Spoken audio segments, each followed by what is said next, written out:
The HP LaserJet 502,000 error code signifies a slow fuser error, which can be caused by using a surge protector or a faulty fuser unit.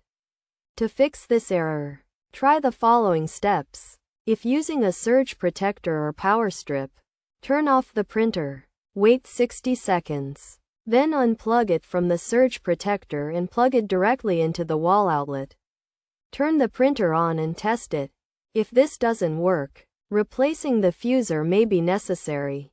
To do this, power off the printer, unplug it, and let it cool. Remove the duplexer by lifting it up and gently pulling it out.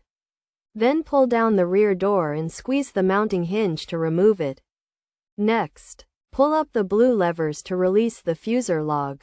Lift it up, and gently pull out the fuser. Install the new fuser and click it into place.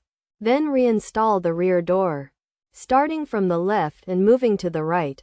Finally, plug in the power cord, reattach the duplexer, and test the printer.